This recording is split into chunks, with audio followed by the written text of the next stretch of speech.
E aí? Hoje a gente vai fazer uma coisa um pouco diferente. Um crossover entre o universo super complexo de Bleach e uma das obras mais fundamentais da literatura, O Inferno de Dante Alighieri. E o nosso alvo, o enigmático monge Ichibe Hyosube. Bora mergulhar nesse julgamento? A grande questão que vai guiar toda a nossa análise é a seguinte: se o Ishibé fosse parar no Tribunal Moral de Dante, hein? Onde é que ele passaria a eternidade? A gente vai encarar isso como um verdadeiro caso de detetive divino, usando as leis do próprio inferno para desvendar a alma do chefão da Soul Society. Ok, antes de começar o julgamento, de verdade, a gente precisa, estabelecer as regras do jogo, né? As regras desse nosso tribunal cósmico. Afinal, estamos aplicando as leis de um universo em outro. E olha, é aqui que o negócio começa a ficar complicado. Porque pensa bem, o universo de Dante funciona com uma moralidade preto no branco, absoluta, divina. Já o universo de Bleach, principalmente com este B no comando, é bem mais pragmático. A ideia é que o equilíbrio dos mundos justifica qualquer coisa. O deus de Bleach, ele não é um juiz, ele é uma vítima mutilada. E o Ishibé, zero remorso. Para ele só cumpriu o dever dele. É essa mentalidade que a gente vai colocar no banco dos réus.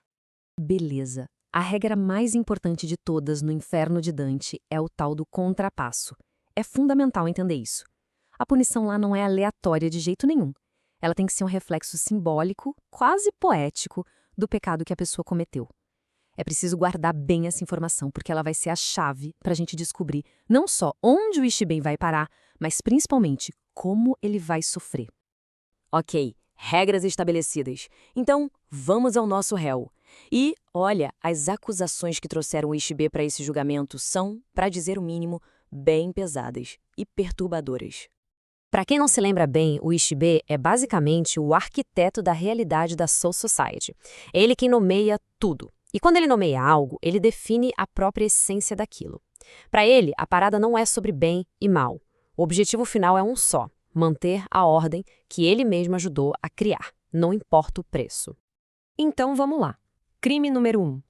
A primeira grande acusação é a participação dele no que a gente poderia chamar de pecado original da Soul Society.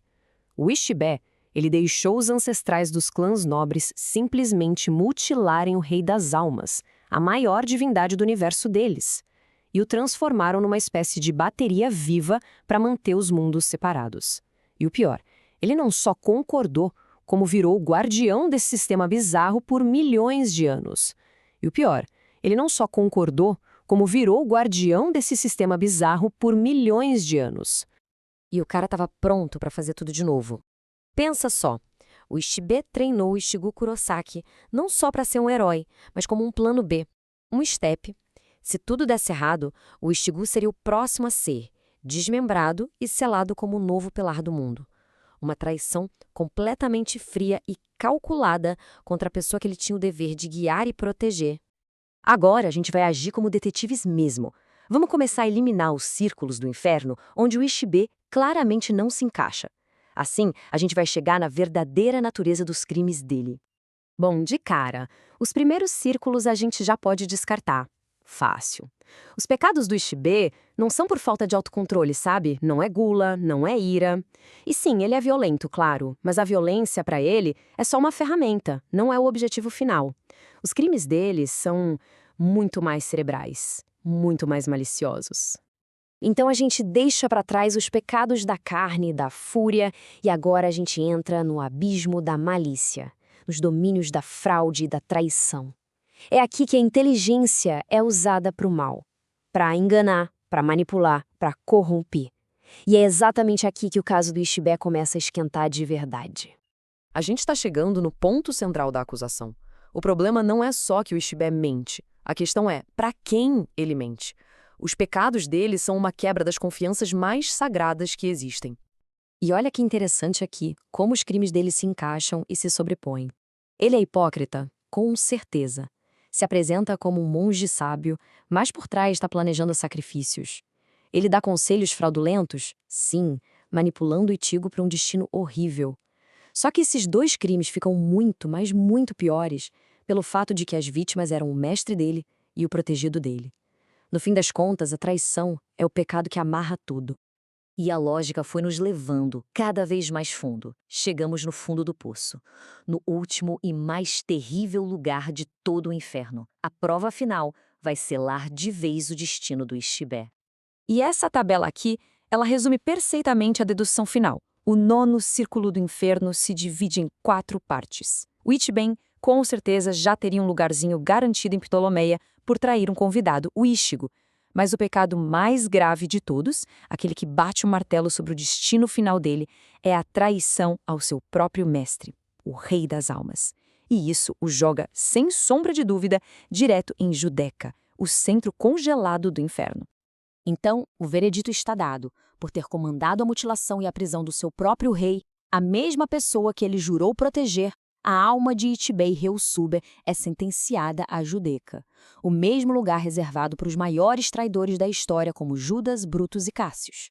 Ele vai estar em boa companhia, não é? Agora vem a sentença. E aqui a gente volta para o contrapasso. A punição tem que ser uma espécie de obra de arte poética. Cruel, sim, mas perfeitamente adequada aos crimes que ele cometeu. Primeiro castigo, o gelo. Mas não é um gelo qualquer, claro que não. Ishibé era um mestre da tinta preta, aquela que apaga nomes e poderes, certo? Pois bem, agora ele está completamente submerso num gelo negro, opaco. A mesma tinta que ele usava como arma, agora o prende na escuridão, apagando a identidade dele para sempre. Segundo castigo, o silêncio eterno. O maior poder dele vinha da voz, da habilidade de nomear e, com isso, definir a realidade. Em Judeca, a boca dele está congelada, selada. O monge que deu nome a absolutamente tudo agora está condenado a um silêncio total. Ele não consegue nomear nem mesmo a própria dor que está sentindo. E, por fim, o peso esmagador. Lembra que o Ishibé transformou o Rei das Almas em um pilar para sustentar os mundos? Pois é, o contrapasso em ação de novo. Ele agora está congelado numa posição que faz ele sentir o peso absurdo de todos os 9 círculos do inferno em cima dele. No fim, ele virou o pilar que tanto queria criar. Só que agora, o pilar sustenta apenas o peso da sua própria danação. E tudo isso nos leva a uma reflexão final, né? A defesa do Ichibé sempre seria a mesma, que as ações dele, não importa o quão terríveis, eram necessárias. Tudo para manter a paz e o equilíbrio. Mas essa nossa análise toda força uma pergunta. Uma ordem que é construída em cima de traição e do sacrifício de gente inocente, isso é ordem de verdade? Ou é só a forma mais profunda de tirania que existe? A questão fica aí para a gente pensar.